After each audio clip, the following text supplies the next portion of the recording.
eburu ozu onye ọzọ ya dị ka ebu okwu nkụ. Eburu ozu onye ọzọ ya dị ka ebu okwu nri ewu agaga. Mana bụ mere na m so onye na-ebe na-ebele ka ọbara gbaa ya n'anya n'otu ụbọchị ọ ga-achị ọchị. Onye na-achịkwa na achịla ka ọnụ ya gbawaruo ya na ntị n'otu ụbọchị ọ ga-ebe akwa. Ibe akwa na ịchị ọchị ọwụ natural things. Ọ dịrị onye ọbụla dị ndụ. Ụmụnne m, imagination egbuola m. Imagination egbuola m. N'abalị echegidere m echiche, chege nnọọ. Tidere onwe ha na shoes of these people. Ndị omekome bururu banye n'ime ọja, terrorists, Nigerian terrorists bururu banye n'ime ọja ga-awụsawa ha ma teachers ma students. O doro unu anya that na ha niile watch ga the beheading of that teacher. Ha niile nọ na-ele mgbe a mapụrụ teacher ahụ nọ n'isi. Anọghị na background, ọ bụghị niile ka kamera ga-ehicha, mana enweghị ụlọ ebe a wụsawara ha. Believe m that na ndị kere ndụ witness rotation mmapụga that teacher isi. Họga họpụta ya isi. Na ha onwe ha dị ndụ, kedu otu ọ dị nke ha ga-efid ya mmadụ iji anya hụ ọnwụ ya? Kedu ndị akpagado bịa napụta ha? Federal government, Nigerian government. Ọwụ ndị ego ha kpagara ha ga-ebiga ha na Nigerian government ga-enye ha the money.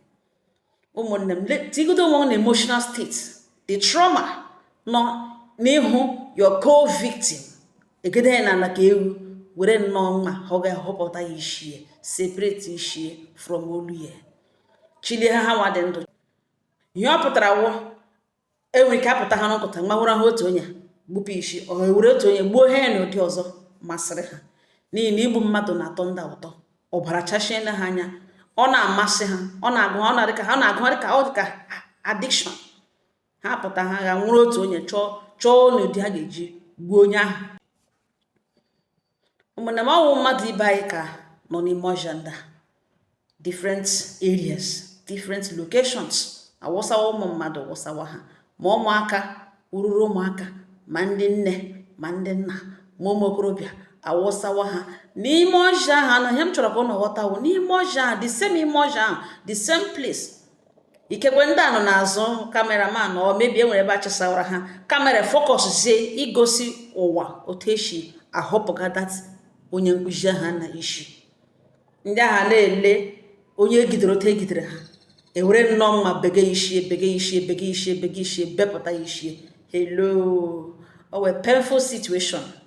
Chineke nna biko, otu ọbụla ọ ga-eche napụta ndị a, free ha, napụta ha n'ọnọdụ ha nọ n'ime.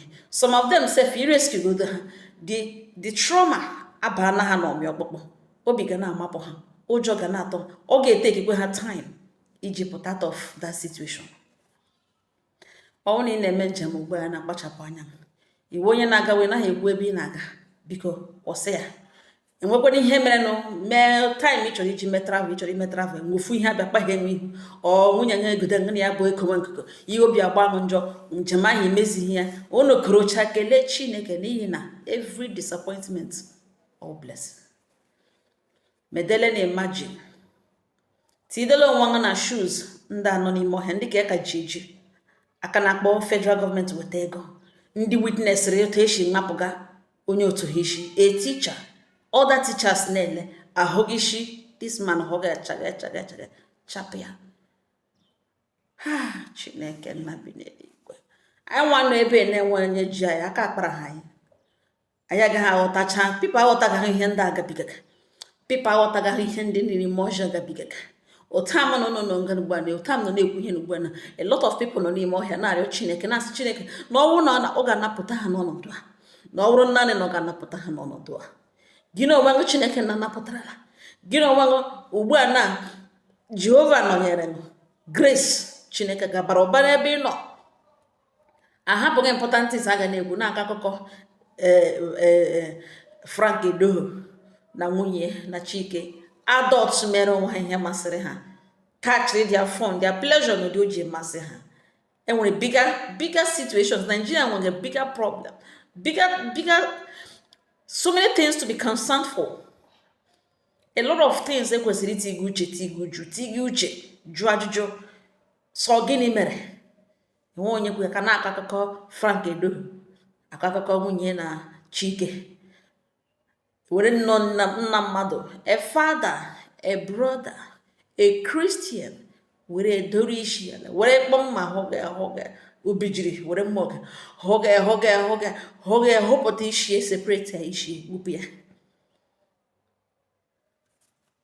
o ebe ka anyị na-aga ebe ka isi ebe ka anyị shagada o ebe ka Britain tidere anyị Britain mere the worst thing history can never record chịkọtacha onye ihu na different tribes chịkọ ha ọnụ na ha one Nigeria mana obi ụtọ m wụ ihe aratara n'agụgụ ọgụ ọ na-aga n'agụgụ ọnụ ihe aratara n'agụgụ ọgụ ọ na-aga n'agụgụ ọnụ ọ bịarala Britain yes today he protest all against the same thing ha say na anyị manage that we are good under one umbrella ọ bịarala Britain and is never going. It will never go. They will stand, they will stay to live with it. Yeah, has Nigerians no the my Christian nke also no ofu ebe under one umbrella. Obirala UK, obirala Britain. Obirala Britain. When you have game about it, all come at work. Akwese to lay their flag. Na achọ itige ụmụ ihe ndị na-anụbụ ugbe na street ha na-ekpezi ekpere na street of in fact the whole mayors were Muslims. Ọ bịarala ha they should live with it. Ha ga-ebọwara na-anụ akwa ha ọ ihe ha sọrọ nwoke mma ha nwa egbe o kwesịrị ha mma na hụ no teka ma na-eshi anụ ọnụ ụmụnne m ị na-eme njem ebe ọbụla ị na-eme ihe ọbụla ị na-eme jishi ike sanya mmiri tikwe ihe na-ekpere kpoko uchi ṅụ before gị make we move gị garachakwa na lo gị kele Chineke na onye garacha n'udo Chineke nọnyere ya ndị gara alohu ọwụhụ na ha enweghị uchi ọ na mmehie ke ha kacha kama gị onwe gara n'udo Jehova nọnyere ṅụ nke ọ dị ukwuu ụmụnne m etige na ha n'ekpere Chineke nna ma ihe o ji wuru chi napụta ha mere onwe ya ha set ha free n'ụdị ọbụla ọ ga-eji set ndị a free ya napụta ha biko ụmụnne m ọ ha na m n'ọnụ udo dịrị unu